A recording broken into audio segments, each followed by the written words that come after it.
오늘 함께 나눌 말씀의 제목은 구원받은 요나단입니다. 오늘 이제 본문에 보니까 이 사울의 아들 요나단이 죽을 위기에 놓인 것을 봅니다. 요나단이 잘못한 게 뭔가 뭘 이렇게 대단하게 잘못을 했길래 죽을 지금 상황 가운데 놓이게 되었는가? 이 블레셋과 이 전쟁을 해야 되는데 사울이 모든 군사들에게 맹세를 시켰습니다. 금식을 하기로. 싸울 때 아무것도 먹지 않고 그냥 전쟁에만 집중하기로. 우리 우리가 지금 24절 말씀, 오늘 본문은 아닙니다만은 24절 말씀을 한번 보겠습니다. 시작. 이날에 이스라엘 백성들이 피곤하였으니 이는 사울이 백성에게 맹세시켜 경계하여 이르기를 저녁 곧 내가 내 원수에게 보복하는 때까지 아무 음식물이든지 먹는 사람은 저주를 받을지어다 하였음이라. 그러므로 모든 백성이 음식물을 맛보지 못하고. 이런 맹세를 요나단은 듣지를 못했어요. 왕이 백성에게 다 우리 금식하고 싸우자, 맹세해라, 안 그러면 죽는다. 근데 그때 요나단은 현장에 없었습니다. 왜냐하면 요나단은 이미 블레셋하고 싸우는 중이었기 때문에 그렇습니다. 한참 싸우다가 지친 요나단이 꿀을 발견을 합니다. 그래서 지팡이 끝으로 이제 꿀을 찍어서 먹게 돼요. 우리 27절 말씀도 같이 보겠습니다. 시작. 요나단은 그의 아버지가 백성에게 맹세하여 명령할 때 듣지 못하였으므로 손에 가진 지팡이 끝을 내밀어 벌집에 꿀을 찍고 그의 손을 돌려 입에 대매 눈이 밝아졌더라. 이게 요나단이 지은 죄예요. 전쟁의 날에 싸움에 지친 왕자가 지팡이 끝에 꿀을 묻혀가지고 맛본 게 전부입니다. 그런데 제비를 뽑았는데 누가 잘못했냐? 제비를 뽑았는데 사울과 요나단과 이스라엘 백성 두 편으로 곧 제비를 뽑았는데 사울과 요나단이 걸렸고 다시 사울과 요나단 둘 중에 누가 죄를 범했나 봤더니 요나단이 뽑혔다는 겁니다. 그러자 요나단이 그걸 받아들여요. 제가 지팡이 끝에 꿀을 좀 묻혀서 먹은 것뿐인데 그래도 죄는 죄니까 저 죽이십시오 라고 요나단이 받아들입니다.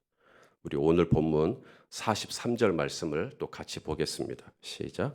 사울이 요나단에게 이르되 내가 행한 것을 내게 말하라. 요나단이 말하여 이르되 내가 다만 내 손에 가진 지팡이 끝으로 꿀을 조금 맛보았을 뿐이오나 내가 죽을 수밖에 없나이다. 자신의 죄를 변명하나요? 하지 않습니다. 사실 하려면 할 수도 있죠. 저 몰랐어요. 이렇게. 아버지가 왕이 모든 백성들에게 금식을 하라고 했을 때 저 그 자리에 없었어요. 저 몰랐어요.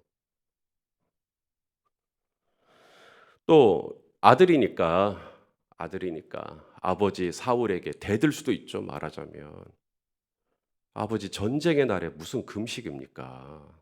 싸워야 되는데 힘이 있어야 되는데 아무것도 먹지 말라니요. 지금 우리가 승기를 잡았을 때 블레셋과 싸워서 이겨야 되는데 아무것도 먹지 말라 그래 가지고 다들 지치고 힘들잖아요. 라고 하면서 아버지의 판단에 대해서 이의를 제기하고 오히려 대들 수도 있었겠죠.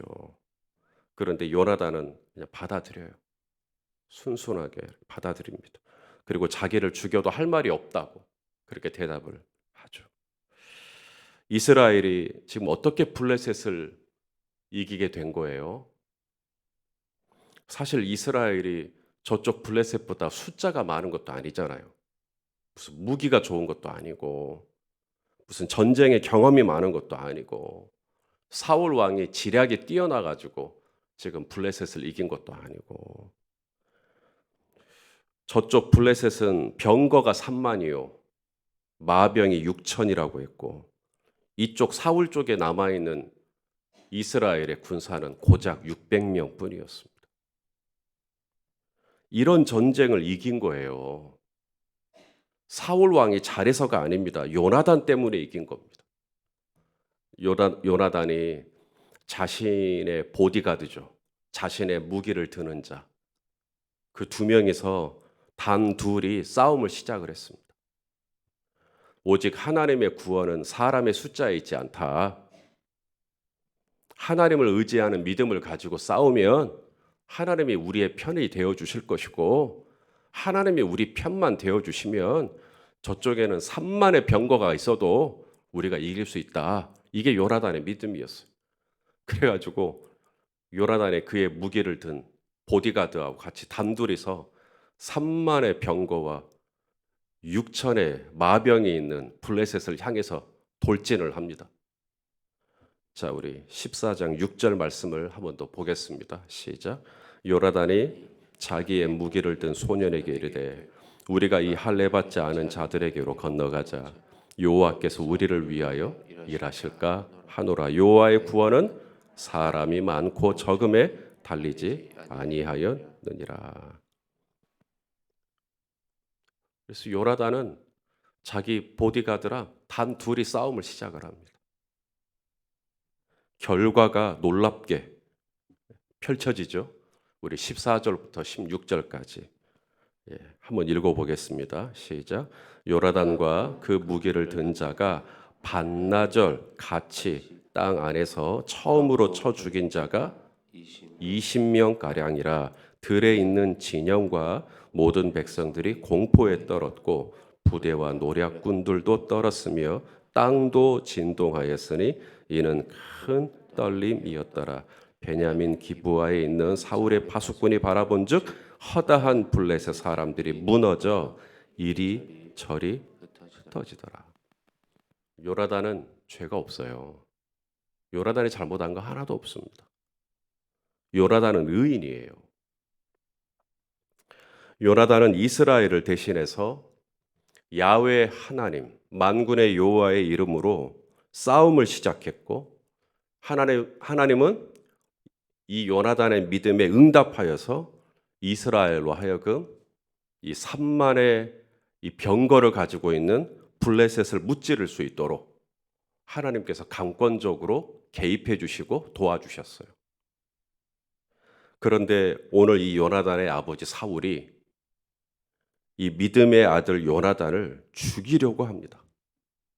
우리 44절 말씀을 또 한번 읽겠습니다. 시작. 사울이 이르되 요나단아 내가 반드시 죽으리라. 그렇지 않으면 하나님이 내게 벌을 내리시고 또 내리시기를 원하노라 하오니. 사울하고 요나단은 남이 아닙니다. 한 나라의 왕과 왕자의 관계도 아니에요. 아빠와 아들의 관계입니다. 부자 관계예요. 세상 천지에 아들이 무슨 죄를 그렇게 크게 범했길래 아빠가 아들을 죽이려 한단 말입니까?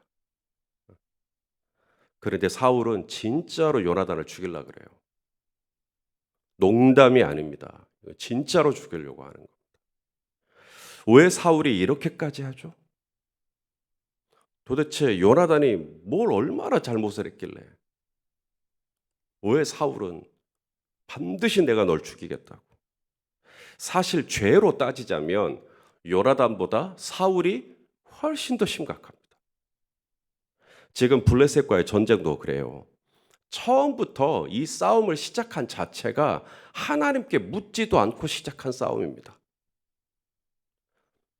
다윗이라면 제일 먼저 여호와께 여쭈었을 거예요. 하나님, 제가 이 싸움을 하리이까?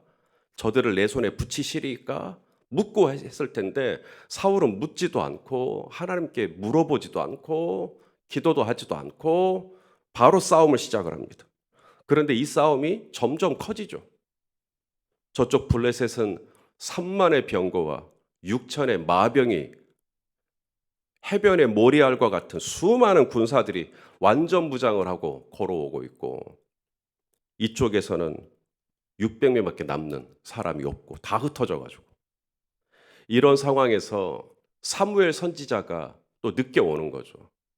늦게 오니까 사울이, 왕이 본인이 직접 나서서 번제와 화목제를 하나님께 드리게 됩니다. 일전에 엘리가 제사장으로 있을 때 그때도 블레셋과 전쟁을 했었죠. 그러자 이제 싸움이 점점 불리해져 가니까 엘리의 두 아들이 무슨 실수를 저지르냐면 하나님의 법궤를 가지고 옵니다. 하나님의 법궤를 가지고 와서 싸우면 이기게 해주시겠지. 마치 지갑 속에 부적 넣고 다니듯이 하나님의 법궤를 그 정도의 가치로 취급을 해요. 그리고는 법궤를 가지고 와서 싸우니까 이기겠어요? 당연히 지죠. 그리고 법궤마저 빼앗기게 됩니다. 지금 사울 왕이 꼭 그래요. 사무엘 선지자가 아직 오지도 않았는데 자기가 나서가지고 마치 후딱 해치우듯이 번제와 화목제를 드립니다. 하나님, 이 전쟁의 때에 번제와 화목제를 드리라고 하나님께서 말씀하셨으니까 제가 드릴게요. 사무엘 선지자가 아직 안 왔으니까 제가 왕으로서 제가 이 예배를 집례하겠습니다. 하나님, 이제 번제와 화목제 드렸으니까, 하나님 좋아하시는 것 제가 드렸으니까 이제 이 전쟁 이기게 해주세요. 무슨 말이냐면 이제 번제와 화목제 드렸으니까 여기서 지게 된다면 전적으로 누구 책임이 되는 거예요? 이제 하나님 탓이 되는 겁니다. 지가 잘못해놓고. 지금 꼭 그런 태도예요. 이렇게 무례하게 예배를 하고 무례하게 하나님께 책임을 전가시키려는 태도. 결국 사울은 이스라엘의 왕이 된 지 고작 2년밖에 되지 않았는데 사무엘 선지자의 이 영역을 침범한 그 죄로 말미암아 하나님이 사무엘 선지자를 통해 처음으로 말씀하십니다. 당신의 왕위는 길지 않을 거라고. 우리 이미 읽으신 말씀이 있겠지만은 우리 13절, 14절도 한번 보겠습니다. 시작. 죄송합니다. 사무엘상 14장입니다. 14장이 아니라 13장, 13절, 14절인데 사무엘이 사울에게 이르되 왕이 망령되이 행하였도다. 왕의 하나님 여호와께서 왕에게 내리신 명령을 지키지 아니하였도다. 그리하였더라면 여호와께서 이스라엘 위에 왕의 나라를 영원히 세우셨을 것이거늘 지금은 왕의 나라가 길지 못할 것이라. 여호와께서 왕에게 명령하신 바를 왕이 지키지 아니하였으므로 여호와께서 그의 마음에 맞는 사람을 구하여 여호와께서 그를 그의 백성의 지도자로 삼으셨느니라 하고, 금식으로 맹세시킨 것도 마찬가지였습니다. 언제 하나님이 금식하라고 했었습니까? 하나님은 아무 말도 한 적이 없습니다. 그런데 사울 자기가 혼자 그렇게 생각해 놓고 백성들에게 다 금식을 하라고 맹세를 시킵니다. 성도 여러분, 이미 승기를 잡은 전쟁에서 굳이 금식을 맹세까지 시켰는지, 왜 사울이 그렇게 했는지 혹시 그게 이해가 되십니까? 사울은요, 어찌하든지 이번 전쟁에서 이겨가지고 그 전쟁에서 이긴 공로가 다 자기에게 돌아오기를 바랬던 거예요. 이거 다 내가 잘해서 이긴 거다. 이거 다 나 때문에 이긴 거다. 내가 아니었으면 이번 전쟁 어림도 없었다. 이 얘기 듣고 싶었던 거예요. 이미 하나님께서 이기게 하신 전쟁에서 쓸데없이 금식까지 해가면서 그렇게 해서 이기게 되면 이제 뭐라고 하겠어요? 내가 금식까지 시켜서 이 일을 했기 때문에 이렇게 이기게 됐다. 이번 전쟁을 통해 사울은 이스라엘 백성들에게 내가 얼마나 싸움에 능한 왕인지, 내가 얼마나 용감한 왕인지, 그리고 내가 얼마나 하나님께 예민한 왕인지, 그리고 내가 얼마나 경건한 왕인지, 이런 것들을 인정받고 싶었던 겁니다. 그런데 요나단을 보니까 어때요? 요나단이 먼저 전쟁을 시작을 했어요. 그리고 하나님이 요나단의 믿음에 의하여서 이스라엘을 이기게 하신 겁니다. 자기가 모든 공로를 받아야 되는데 자기 아들이 받게 생긴 겁니다. 이것을 백성들도 다 알아요. 요나단으로 말미암아 수적인 열세에 있었던 이스라엘이 블레셋을 이기게 되었던 것 다 요나단 때문이라는 것을 백성들도 다 압니다. 그래서 사울이 요나단을 죽이려고 하니까 백성들이 말리죠. 그래서 오늘 보면 45절의 끝부분에 보면 백성이 요나단을 구원하여 죽지 않게 하니라. 자, 성도 여러분, 요나단을 사이에 두고 한쪽에서는 요나단을 어찌하든지 죽이려고 합니다. 나와 먼 사람이 나를 죽이려고 하는 거 아니에요. 내 혈육이 나를 죽이려고 하는 거예요. 누구보다 나와 같이 가장 가까이에 있었던 사람이 나를 죽이려고 하는 겁니다.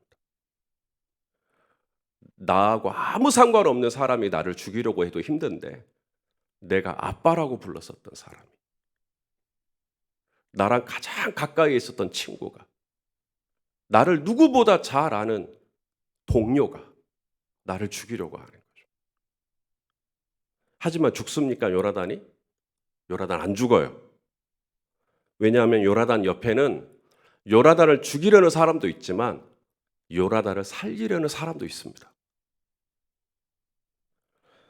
죄는 자기가 더 범했으면서도 겨우 지팡이에 꿀 한 번 찍어 먹은 정도로 가지고 대단한 죄라도 지은 양 이 상황을 험하게 몰고 가는 사람이 있는 반면에 내 옆에는 여전히 나를 믿어주고 나를 신뢰해주고 나를 변호해주고 내 편이 되어주는 사람도 있어요. 아무리 둘러봐도 없다고요? 어쩌면 사람이 없을 수도 있겠습니다. 그런데 내 옆에 육신을 가진 사람은 내 편에 없을지 모르지만 우리 보이지 않는 하나님은 언제나 저와 여러분 성도님들의 편인 것을 기억하실 수 있기를 바랍니다. 우리 시편 56편 9절 말씀 우리 같이 한번 읽어보겠습니다. 시작. 내가 아뢰는 날에 내 원수들이 물러가리니 이것으로 하나님이 내 편이심을 내가 아나이다. 누구만 내 편이 되어주면 돼요? 하나님이요. 백성들이 요나단 살려내듯이 우리 성도님들 안 죽습니다. 하나님이 반드시 우리 성도님들 편이 되어주셔서 제 아무리 사울이 이빨을 갈고 나를 정말 막 사망의 그냥 골짜기로 나를 집어넣는 것 같을지라도 하나님이 내 편이 되어주시면 하나님이 반드시 저와 여러분을 구원해 주실 줄로 믿으시길 바랍니다. 우리 로마서 8장 38절 39절도 읽어요. 시작. 내가 확신하노니 사망이나 생명이나 천사들이나 권세자죠. 왕이니까 권세자들이나 현재 일이나 장래 일이나 능력이나 높음이나 깊음이나 다른 어떤 피조물이라도 우리를 우리 주 그리스도 예수 안에 있는 하나님의 사랑에서 끊을 수 없으리라. 아멘. 분명히 나를 죽이려는 원수는 존재합니다. 그러나 그런 원수만 있지는 않아요. 반드시 내 편에서 또 나를 지지해 주는 사람도 있어요. 사람이 없어요? 하나님이 내 편이세요. 여호와가 내 편이 되어 주시면 만인이 나를 치료할지라도 우리는 두려워하지 않아도 되는 줄로 압니다.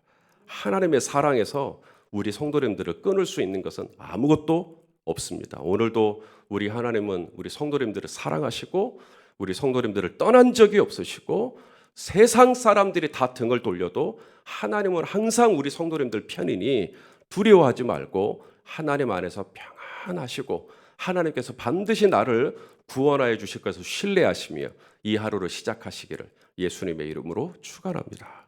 기도하겠습니다. 하나님, 상황은 점점 요나단에게 불리하게 적용이 됩니다. 제비를 뽑았는데 요나단이 걸렸습니다. 누가 봐도 요나단 죽을 것 같습니다. 그런데 주여, 그런 요나단이 살아났습니다. 하나님, 우리 성도님들도 아무리 상황은 점점 불리하게 돌아가고 내가 곧장 죽을 것 같아도 우리 하나님께서 우리 성도님들 편이시니 반드시 그 높음이나 기쁨이나 다른 어떤 피조물이라도 우리 성도님들을 우리 하나님의 사랑에서 끊을 수 있는 것은 없는 줄로 믿습니다. 주여 평안하게 하여 주시고 확신하게 하여 주시옵시고 믿음에 거할 수 있도록 우리 성도님들 은혜를 베풀어 주옵소서. 예수님의 이름으로 기도하옵나이다. 아멘.